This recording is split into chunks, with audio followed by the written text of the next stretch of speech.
The Cleveland Browns quarterback situation, it is laughably funny that a couple of weeks ago they just sort of announced, yeah, Joe Flacco's our starter. That gives you no hope right off the start. He's going to have a couple of good games. He's going to have a couple of games where he throws 4 interceptions, and that can't be your starting quarterback in today's league. That has to be somebody who comes off your bench for 4 or 5 games. Regardless, Warren Sharp has these stats, the final preseason stats for Shedeur Sanders.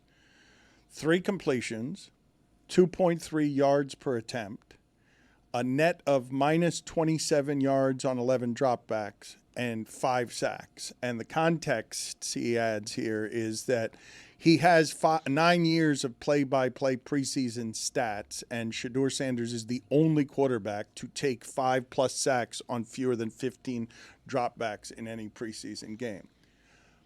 I've told you that I do very bad quarterback analysis. I get it wrong all the time because I find kind of puzzling how these people do the science of measuring whether these people have a future at the position that, if developed over years, can make it so that they can play that game, which is unbelievably fast and violent, in the most decisive way. Having seen Shedeur Sanders and the way he plays quarterback, rolling around out there, if you don't have the athleticism of Lamar Jackson, doesn't work. It makes you take a ton of sacks in college, and the whole game now is how fast do you make the decisions? When you mentioned Tua before, it's the fastest it's ever been done. Dan Marino was special because it was all quick release. People couldn't believe speed and accuracy on how fast it got out, because if you can buy a second more of time, you can be Josh Allen, Lamar Jackson, MVP of the league. But if you're not as athletic as them and you try to play the position that way, you're going to look like old Teddy Bridgewater, where anytime you're outside of the pocket, nobody wants you outside of the pocket. You're not going to extend plays with his athleticism in the pros, and those numbers are damning. Like, I don't know what Cleveland could possibly see that would tell me that that is a professional quarterback based on the sample size you just saw there of doesn't make the decisions quickly enough. I think it's very fair to say Shedeur Sanders needs to prove himself in this league. I don't think that's disrespect. And I also think the rest of the NFL right now is thinking to itself, you know what? Maybe we weren't that stupid to wait and draft him in the 3rd day of the draft. The fact that Joe Flacco was named the starter fairly quick simply indicates to me that Shedeur Sanders ain't ready, and we all see it, and it's without dispute.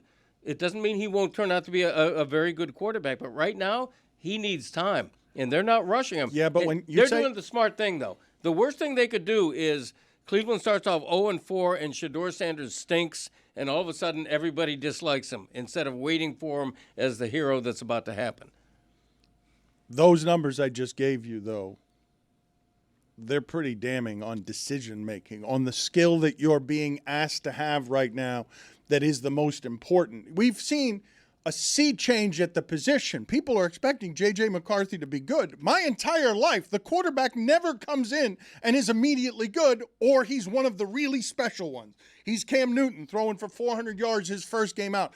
The quarterback in my lifetime, now this is something new now, because all of a sudden Herbert and Tua don't wait. It's not about Aaron Rodgers stays on the bench for a couple of years. It's Bryce Young, get in there in 8 games, and we'll think you're close to done if Andy Dalton doesn't get into a car accident. You might be on another team right now, because the windows now to measure these people are what, 8 games? 8, like legitimately, because of what they've done with the economy of you can get out from under a bad contract now. You don't have to sit there with Ryan Leaf for 2 or 3 years trying to figure it out. What do you do with Shedeur Sanders is there as your quarterback, but your team has no hope, none. He's not going to be any good. They're not going to be any good. If you're not patient with your rookie quarterback, you have a systemic problem, particularly a rookie quarterback drafted in the round he was drafted. You have to go in knowing this is not going to be magic right away. We're going to have to wait a little bit. The problem is he's gone to a bad team. If he's playing behind Philadelphia's offensive line, he's not sacked 5 times. He's playing behind a bad He might offensive be. He line. gets sacked a ton. That's an excellent point. In Colorado, he never got blamed for it. They always put it on the offensive line, and the dynamic there kind of protected him. But we know how he played in Colorado. He would hold on to the ball a really, really long time over there. Kevin Clark was on Part of My Take a few weeks ago, and he kind of theorized how Cam Ward held on to the ball a little bit when he finally had a good offensive line. It was the opposite when he was at Wazoo.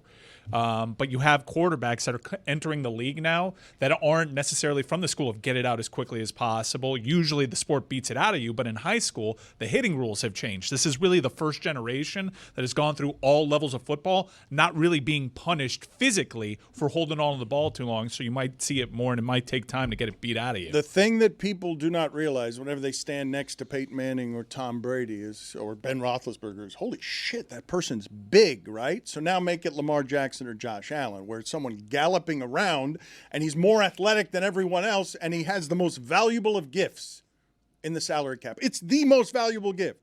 Don't kind of need my running back, and also I can extend plays. Does not matter whether my offensive lineman actually does his job. Patrick Mahomes doesn't even have that as much anymore. He'll run for 8 yards on 3rd and 7, but what they've done to his body already grinds that out of you if you're not. I imagine, Billy, you stood next to Josh Allen. Was the size of him not something that sort of left you in the shade? I thought he was going to be bigger. Wow. I mean, I'm not saying that as like an insult. I was. He's a this linebacker. Coming off as insulting. It's not meant that way. But Billy's like tall, though. We took a picture next to him. He's like 2 or 3 inches taller than me. I was surprised. Like, I've seen Joe Burrow in person. Joe Burrow looks like an Adonis in So person. he's not that big, and he's got a stupid face. Is your appraisal of the top of the AFC East? No, didn't say the either MVP of those of the things. league. No, The I AFC. did not say those. At certain points, you said both those You things. said both of those No, things. I Just said- not together at the Did same say- time. You did say did both not of those say things. those Stupid things. face and not that big. I was surprised. Not impressive physically. Should have been bigger, honestly.